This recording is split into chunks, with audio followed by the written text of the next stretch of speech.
July 2, 1943.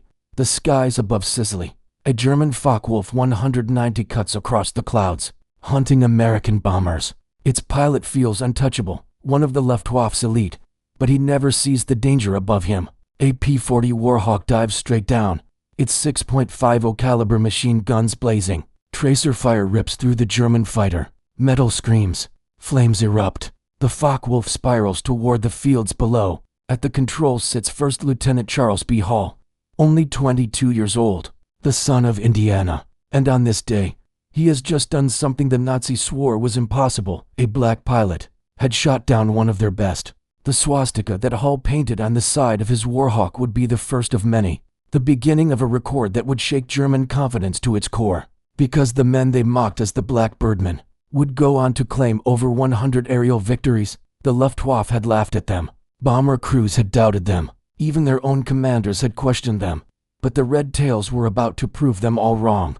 The truth is, the Red Tails were never supposed to succeed, not in the eyes of the Germans, and not even in the eyes of their own country. Inside Nazi Germany, racial ideology was law. According to Hitler's doctrine, black people were undermensch, subhuman, unfit for leadership, unfit for combat, and certainly incapable of mastering the skies. To the Luftwaffe, the idea of a black man in a fighter cockpit was laughable. German pilots mocked the very thought. They believed these men would panic under pressure, break formation, or never even get airborne. But here's the bitter truth. It wasn't only the Germans. Back home in the United States, the same poison ran deep. In 1925, the U.S. Army War College published a report with a chilling title, Employment of Negro Manpower. In war. The words on those pages cut like a knife. It declared that black soldiers were, quote, of inferior mentality, that they lacked courage, that they were unfit for technical training, and too weak for combat leadership. That wasn't enemy propaganda. That was official U.S. military doctrine. So when the Tuskegee program began, it was branded as nothing more than an experiment, a test, not to prove that black men could fly, but to prove, once and for all, that they could not. The deck was stacked against them from day one. They were given outdated aircraft. They were assigned skeptical commanders. They were watched more closely, judged more harshly, and criticized more quickly than any other pilots in the Army Air Forces. And all the while, the Germans laughed. They believed that if these so-called pilots ever reached the skies of Europe, they would be easy prey, a joke, target practice. The Red Tails were trapped between two enemies. On one side, the Luftwaffe, veterans of Spain, Poland, France, and Russia, men who had cut their teeth in years of brutal combat. On the other side, their own country's prejudice, a military command that doubted their every move. Imagine the weight of that. Every time they climbed into a cockpit, it wasn't just their own lives at stake. It wasn't just the safety of the bombers they were ordered to protect. It was the reputation of an entire race. One mistake, one failure, one hesitation in battle, and it would be used as proof that the experiment should end, that black men didn't belong in the skies, that the door should be shut, locked, and never opened again. This was the battlefield before the first bullet even flew. A war of perception, a war of prejudice, and it was a war the Red Tails could not afford to lose, because to win respect in the skies over Europe, they would first have to defeat the doubts of their own country. The pressure for change was building. America was preparing for war, and black Americans were demanding a chance to fight. Civil rights leaders, newspapers, pastors, and labor organizers all pushed the Roosevelt administration with one burning question. How could America fight for freedom abroad while denying it at home? The White House could not ignore them, especially not in 1940. When Franklin Roosevelt needed black voters in northern cities to win an unprecedented third term. So, in January 1941, the War Department made an announcement. The United States would form an all-black flying unit. It would be called the 99th Pursuit Squadron. But there was a catch. The military called it an experiment, not a program of trust, but of doubt. Their real hope was that the experiment would fail, so they could close the door forever. That was the climate when a young officer stepped forward. His name was Benjamin O. Davis Jr., the son of America's first black general. Davis Jr. knew the weight of isolation. At West Point, his classmates had given him the silent treatment for long years. Not one cadet spoke to him outside of official orders. They wanted to break him. Instead, he came out stronger. He graduated 35th in his class of 276. Now he was chosen to command the 99th. He knew exactly what was at stake. Every flight, every mission, every decision would be judged not just on military merit, but on race. If his squadron failed, the blame would fall on him and every black man who dreamed of flying. Training began in Tuskegee, Alabama. The location was no accident. Segregation ran deep there, and the military wanted the program far away from northern journalists and outside scrutiny. The conditions were tough. The heat was brutal. Facilities were basic, and everywhere the men turned, they faced out an open hostility. But they kept flying, hour after hour, flight after flight. Where most white pilots trained for around 200 hours, the Tuskegee trainees logged 300. Only the very best survived the program. 60% washed out, not because they lacked skill, but because the standards were set impossibly high. And that's exactly what made the survivors exceptional. By the time they graduated, they weren't just average fighter pilots. They were among the most rigorously trained aviators in the United States Army Air Forces. The men themselves were young, many in their early 20s. They came from small towns, cities, and colleges across America. Some had grown up fixing cars, others had studied engineering. Some had been inspired by barnstormers flying over fields. What they all shared was determination. They weren't just fighting to wear wings. They were fighting to prove a point. To prove that ability mattered more than color. To prove that courage knew no race. On the flight line, their P-40 Warhawks gleamed under the Alabama sun. Old planes, hand-me-downs, already outdated compared to the Luftwaffe's sleek fighters. But in the hands of these men, the Warhawks would soon write history. When the 99th Squadron finally deployed in 1943, they carried more than standard gear. They carried the expectations of 13 million black Americans. Mothers and fathers who wanted their sons to be seen as equals. Communities who filled church pews praying for their safe return. And a nation waiting to see if the so-called experiment would succeed or collapse. Colonel Davis gathered his men before departure. He didn't raise his voice. He didn't make empty promises. He simply told them the truth. You will be judged more harshly. You will be given fewer chances. And you cannot afford to fail. But if you stand together, if you fly with discipline, no one can deny what you are capable of. With those words, the 99th Pursuit Squadron took its place in history. No longer cadets, now combat pilots, ready to step into a war where the enemy wasn't just the German Luftwaffe, but prejudice itself. The 99th's first true test came on June 2, 1943. Their target, the Italian-held island of Pantelleria. It was a volcanic rock fortress rising out of the Mediterranean, heavily defended, a place where the Luftwaffe waited for easy prey. For the Tuskegee pilots, this was baptism by fire. They were ordered to escort American bombers across open water, through hostile skies. As the formation climbed toward the island, dark specks appeared on the horizon. German fighters. The alarm went out. Bandits. 11 o'clock high. For a split second, the fate of the experiment hung in the balance. Would these young black pilots scatter under fire? Would they freeze when enemy aircraft closed in? The answer came in the discipline of their wings. The 99th held formation, tight, steady, protecting the bombers as if their lives depended on it. The Germans dove, expecting panic. Instead, they were met with tracers. The Warhawks snapped into action, covering each other, driving the attackers off. When the smoke cleared, no bombers had been lost. Not a single one. The Tuskegee men had passed their first trial. They had held the line. Still, critics back at headquarters brushed it off. No kills, they said. They're unproven. But history was about to change. 1 month later, on July 2, 1943, the 99th was assigned to escort B-25 Mitchell bombers striking the German airfield at Castelvetrano, Sicily. The sky was alive with engines. Bombers lumbered in tight box formations. Below, the target waited. Runways, hangars, and rows of parked enemy aircraft. Then the hunters appeared. Two German Focke-Wulf 190s, fast, deadly, among the Luftwaffe's most feared fighters. They dove straight for the bombers. In that instant, First Lieutenant Charles B. Hall saw his chance. He rolled his P-40 Warhawk into a dive, cutting across the path of the enemy. Hall closed in on one of the FW-190s. He squeezed the trigger. 50 caliber tracers streaked forward. They ripped into the German plane's fuselage. Smoke poured from the engine. The fighter shuddered, then fell into a deadly spiral, vanishing into the fields below. It was over in seconds.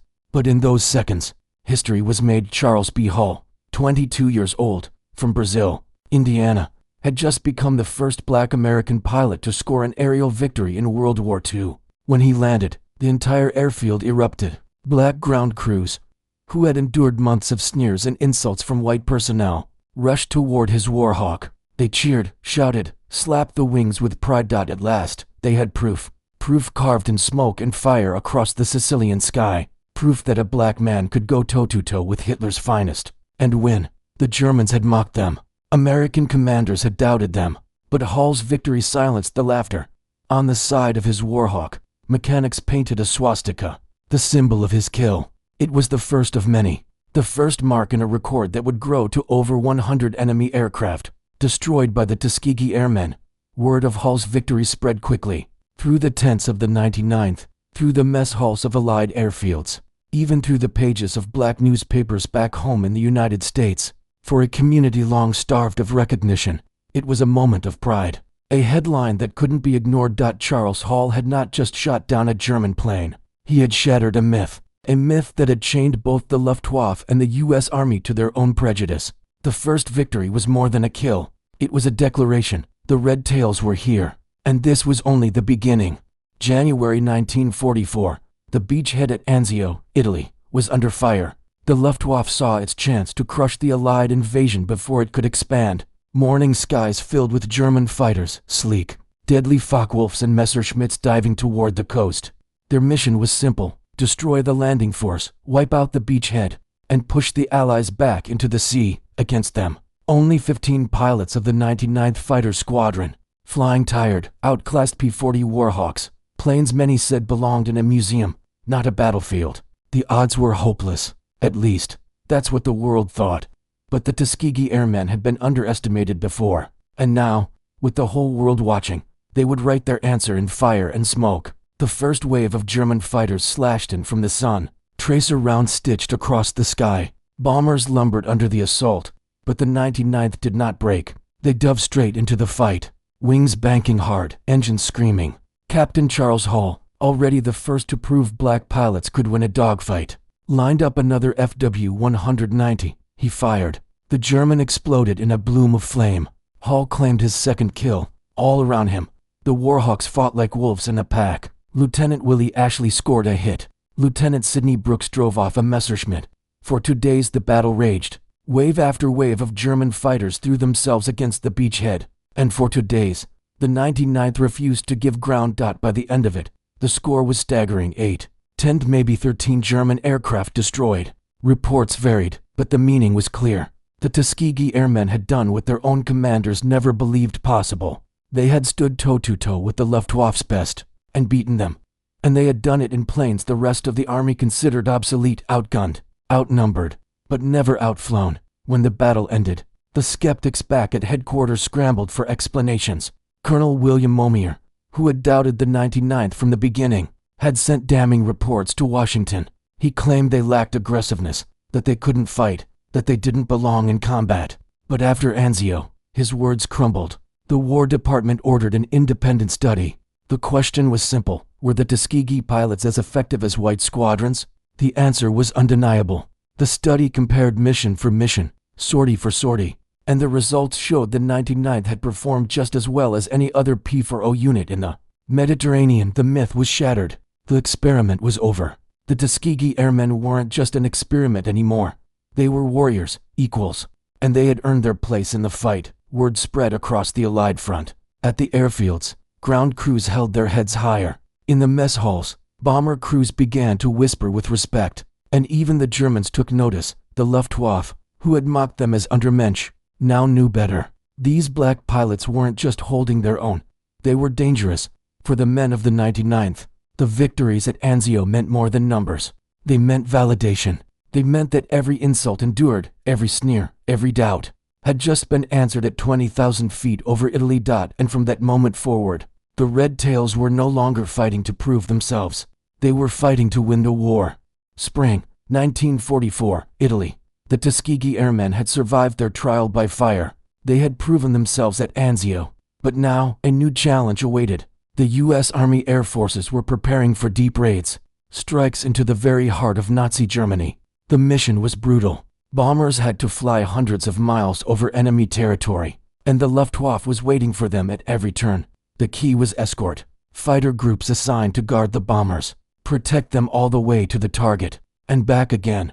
That responsibility fell to the newly formed 332nd Fighter Group, a union of the 99th, 100th, 301st, and 302nd Squadrons, hundreds of pilots, all black, all ready to prove themselves once more. But this time, they had a new weapon, the North American P-51 Mustang. Sleek, fast, deadly, it was the best fighter of the war. With its Packard-built Merlin engine, the Mustang could climb higher, fly farther, and fight harder than any Warhawk ever could. Its 6.50 caliber machine guns could tear through even the most armored German aircraft, and with drop tanks, it could fly over 1,600 miles, long enough to stay with the bombers all the way into Germany. When the Tuskegee pilots first climbed into the Mustang's cockpit, they knew their war had changed. For the first time, they had a plane that matched their skill, and soon, those planes would carry a mark that no one could mistake. In June 1944, the Army Air Forces ordered every fighter group to paint its aircraft with distinctive colors for instant identification. Some painted yellow noses, others had checkered tails.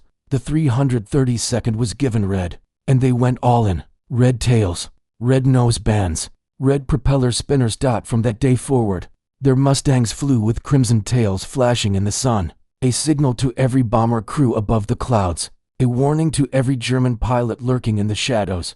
The red tails had arrived. Colonel Benjamin O. Davis Jr. stood before his men at Ramitelli Airfield. He looked at the rows of Mustangs gleaming in the Italian sun, and he laid down their doctrine. Our job is not to be aces, he told them. Our job is to bring the bombers home. It was a philosophy that cut against the grain of fighter pilot culture. Most squadrons chased glory, tallying kills, hunting for dogfights. But Davis knew their mission was bigger. They were not just proving themselves as pilots. They were proving their worth as protectors, guardians of the bombers who carried the war to Hitler's factories, railroads, and cities. The orders were simple: do not chase. Do not leave the bombers. Stay with them no matter what. At first, the bomber crews didn't know who these new escorts were. They didn't know the red tails were black. They only knew one thing: unlike other groups, these fighters stayed with them. They didn't peel off for easy kills. They didn't abandon the formation. If the bombers flew into flak, the red tails stayed. If German fighters pounced, the red tails were already there. And soon, word began to spread. Through whispers in briefing tents, through letters carried home, through the voices of men who had stared death in the face and lived to tell about it. If you can, the crews said, request the red tails. It became a kind of code, a secret hope shared by men who knew their chances of survival depended on the fighters above. The red tails meant protection. The red tails meant discipline. The red tails meant going home. Bomber crews began calling them angels. Red tail angels, because when the Luftwaffe closed in, those crimson flashes descended like guardians from the heavens. The Germans noticed, too. Reports spread that a new unit was in the skies, one that fought with uncanny discipline, one that refused to be baited away. At first, they mocked them. Schwarzwagelmenschen, they sneered. The Black Birdmen. But behind the sneer was something else: respect. Respect carved from the losses they were taking every time they clashed with the red tails. By the summer of 1944, the legend was growing. The red tails were flying deeper into Germany, escorting bombers to Munich, to Vienna, even to Berlin itself. They were fighting Messerschmitts, Focke-Wulfs, even the new Me-262 jets. And time after time, they proved Davis right. They weren't in it for the glory. They were in it for the mission. The bombers noticed. The commanders noticed. And slowly, even Washington noticed. The experiment was over. The red tails were no experiment. They were one of the finest fighter groups in the entire war. From that point on, no one laughed. No one doubted. When the red tails rose into the sky, every man below knew. These pilots were the difference between life and death. The Germans had the technology. They had the jets, the rockets, the best machines their factories could build. But the red tails had something stronger: discipline, training, and a red streak across the sky that told the world they would never abandon their mission. The red tails had risen, and with them, the hopes of every black American who had ever been told you can't. In the skies over Europe, they proved they could, and they would. Summer 1944. The skies over Europe were a storm of steel and fire. Every day, American bombers droned toward Germany. Every day, the Luftwaffe rose to meet them, and now, the Red Tails were in the thick of it. July 18, 1944. Target: Memmingen, Germany. 66 red-tail Mustangs climbed into formation. They were tasked with escorting a wave of B-17 bombers. But when the bombers arrived, so did the Luftwaffe. Almost 100 German fighters, Messerschmitts and Focke-Wulfs, appeared on the horizon. They came in waves, attacking from every angle. The sky turned into chaos. The Red Tails were outnumbered, almost 2-1, outgunned, outflanked. For any other group, it might have been the end. But the Red Tails remembered their creed: stay with the bombers, no matter what. Colonel Benjamin O. Davis Jr. ordered his men to hold the line, and hold it they did. German fighters slashed in, cannons blazing. B-17s burst into flames, spiraling down, but the Red Tails wove above them, shields of steel and fire. One pilot described the scene: it felt like every fighter in Germany was up there that day. The fight lasted 20 minutes, a savage, swirling brawl of Mustangs and Messerschmitts. By the end, 15 bombers were lost. 3 Red Tail pilots killed. To some, it looked like defeat, but the truth was far different. Had the Red Tails broken formation, had they chased kills instead of protecting the bombers, the slaughter would have been far worse. Entire squadrons could have been wiped from the sky. Instead, the 332nd did what no one expected. They stood their ground. They kept the bombers alive long enough to finish their mission. The cost was heavy, but the lesson was clear.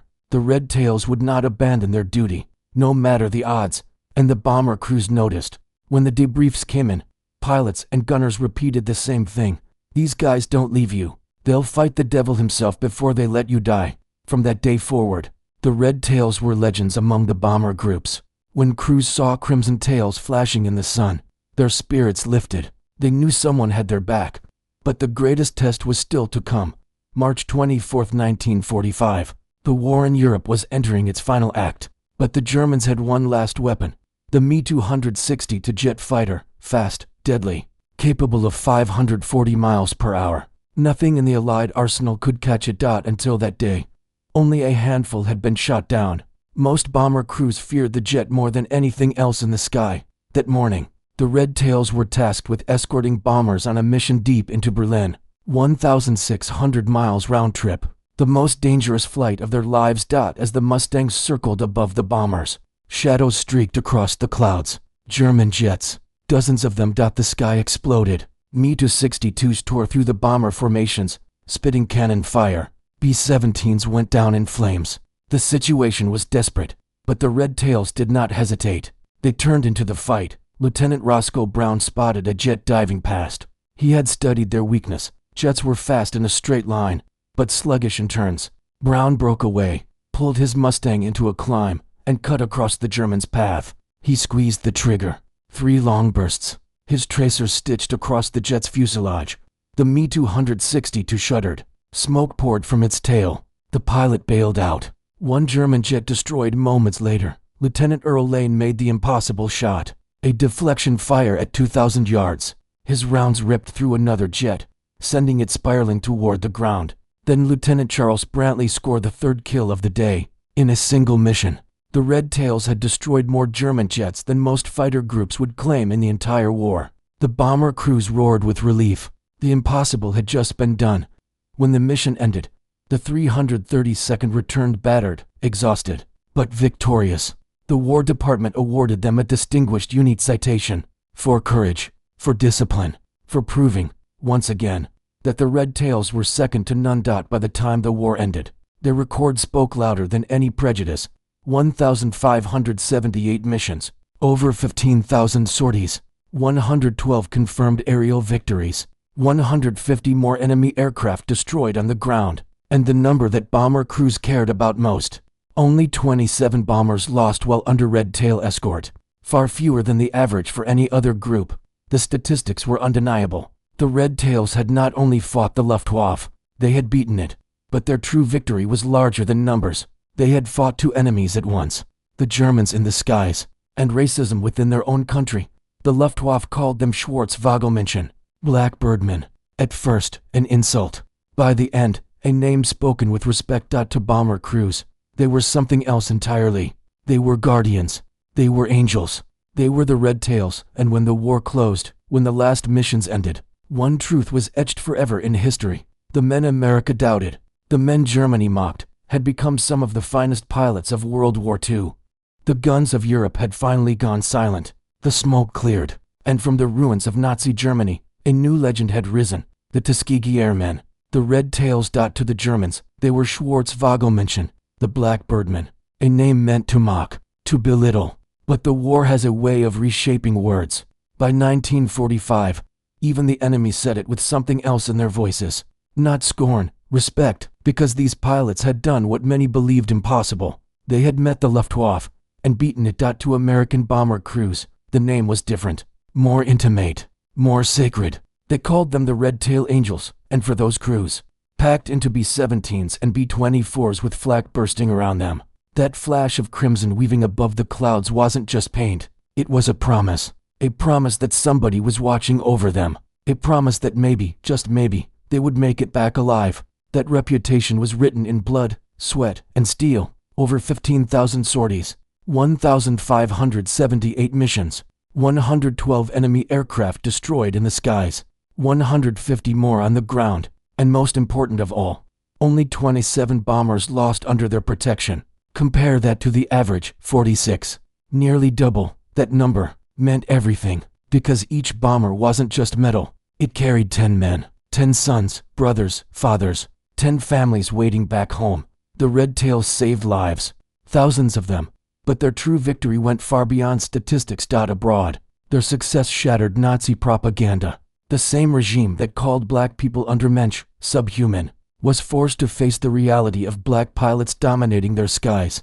Every kill, every bomber saved, every mission completed, was another hammer blow to Hitler's twisted ideology. And at home, their impact was just as explosive, because America itself had doubted them. The U.S. Army War College had once declared black soldiers inferior in mentality, weak in character. Commanders had called the Tuskegee program an experiment destined to fail. Yet these men did not fail. They soared. And with each victory, they challenged not just the Nazis, but the prejudice in their own nation. When the war ended, the Red Tails returned to a country still shackled by segregation. Some couldn't even sit at the same lunch counters they had fought to defend. Many were denied jobs in the airlines, told that civilian passengers would never trust a black pilot. But the seeds of change had already been planted, because every bomber crewman who survived because of a Red Tail went home with a story. Stories told to wives, to children, to neighbors. It was the Red Tails who got us through.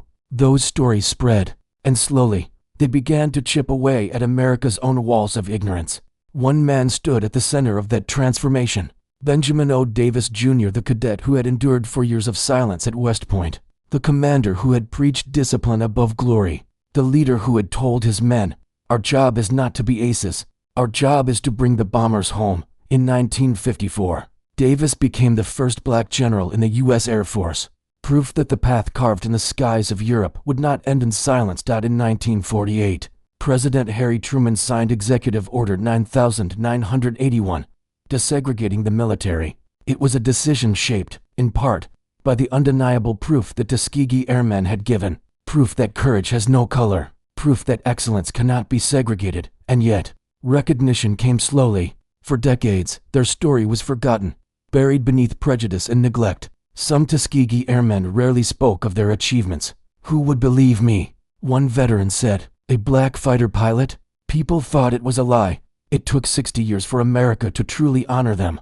In 2007, the surviving Tuskegee Airmen gathered in Washington, D.C. President George W. Bush placed the Congressional Gold Medal in their hands. Old men now, their hair white, their bodies frail, but their eyes still bright with pride. The applause rang out. At last, the nation they had bled for was standing to salute them. Their legacy, though, was never just about medals. It was about proving the impossible. They had fought 3 wars at once. One against the Luftwaffe, one against Nazi ideology, and one against racism in their own homeland. And in all 3, they had won. They proved that a man's worth is not measured by the color of his skin. That discipline, courage, and sacrifice can shatter any barrier. That sometimes the most powerful weapon in war is not the machine, but the spirit of the one who flies it. The Red Tails transformed mockery into respect, prejudice into acceptance, and enemies into witnesses of their greatness. From the skies over Sicily to the blood-red sunsets over Berlin, their story is etched forever. So when you hear their names, the Tuskegee Airmen, the Red-Tail Angels, the Black Birdmen, remember this: they were more than pilots. They were proof that when given the chance, the impossible can take flight. And long after the last Mustang has faded into rust, their legend still soars, because they fought not just for victory, they fought for history. The war was over, the thunder of engines had faded, the skies that once burned with fire and steel now lay silent, and yet, the legend of the Red Tails still soared. Once, German pilots had sneered. They laughed at the very idea of black men in cockpits. They called them Schwarzwagelmenschen, Black Birdmen, a name meant to humiliate, to reduce them to a cruel joke. Even in their own homeland, the mockery was just as sharp. U.S. commanders labeled the Tuskegee program an experiment. They expected failure. The Army War College had even published reports claiming black soldiers were weak in character, inferior in mentality. The verdict seemed final. Black pilots could never measure up. But history had a way of proving both enemies wrong. In Sicily, the Red Tails scored their first kill, breaking the myth before it had even taken root. At Anzio, they held the line against overwhelming German raids, proving their courage. At Memmingen, outnumbered 2-1, they refused to abandon the bombers, proving their discipline. And over Berlin, when German jets screamed through the skies, the Red Tails shot 3 of them down in a single day, proving their mastery. By war's end, their record was carved in stone: 15,000 sorties, 1,500 missions, 112 aerial victories, 150 more enemy planes destroyed on the ground, and most important of all, only 27 bombers lost under their protection. No excuses, no experiments, just undeniable results.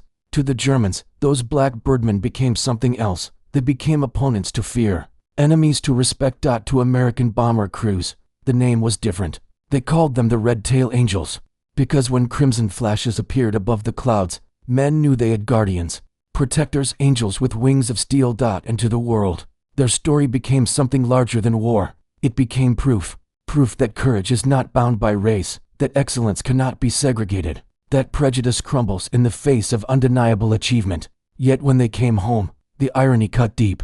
Men who had fought for democracy abroad were still denied it at home. Some could not sit at the same restaurants they had defended.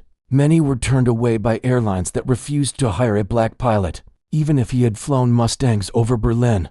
Their medals were real, their heroism undeniable, but recognition, that would take decades. And yet, the seeds of change had been planted. President Truman's decision in 1948 to desegregate the U.S. military was shaped by the record of the Tuskegee Airmen. Benjamin O. Davis, Jr., the silent cadet once shunned at West Point, rose to become the first black general in the Air Force. And in 2007, 60 years after the war, the surviving Tuskegee Airmen finally stood in Washington, D.C., to receive the Congressional Gold Medal. Old men now, but legends, at last, honored by the nation they had saved. Their legacy, though, has never been just about medals or numbers. It's about something far greater. The Red Tails fought 3 wars at once. They fought the Luftwaffe in the skies. They fought Nazi ideology abroad. And they fought racism at home. And in all 3, they won. They turned mockery into respect, prejudice into admiration, doubt into legend. Every red tail painted on those Mustangs was more than color. It was defiance. It was proof. It was a message written across the clouds. We belong here. We can fight. We can lead. We can win. And that message still matters today, because the story of the Red Tails is not just about World War II. It's about anyone who has ever been underestimated, anyone who has been told you can't, anyone who has been laughed at, doubted, or cast aside. The Tuskegee Airmen proved that with discipline, with courage, with relentless determination, you can rise above every barrier. You can take the very thing meant to break you and turn it into the wings that carry you higher. So remember the irony. German pilots thought the Red Tails were a joke. History proved otherwise. They became warriors. They became angels. They became the living proof that courage knows no color, and that history belongs to those who refuse to quit. And now, it's our turn. To keep their story alive, to make sure these names, these battles, these sacrifices are never forgotten, because history is full of moments like this, hidden heroes, buried legends, forgotten victories. If you want more stories like this, if you want to uncover the battles history tried to erase, If you believe these voices from the past still deserve to be heard, then join us. Subscribe to this channel, like this video, share it with someone who needs to hear it. Because just like the Red Tails carried bombers safely home, we can carry their memories safely into the future. So once again, let the final words echo. German pilots thought the Red Tails were a joke. History proved otherwise.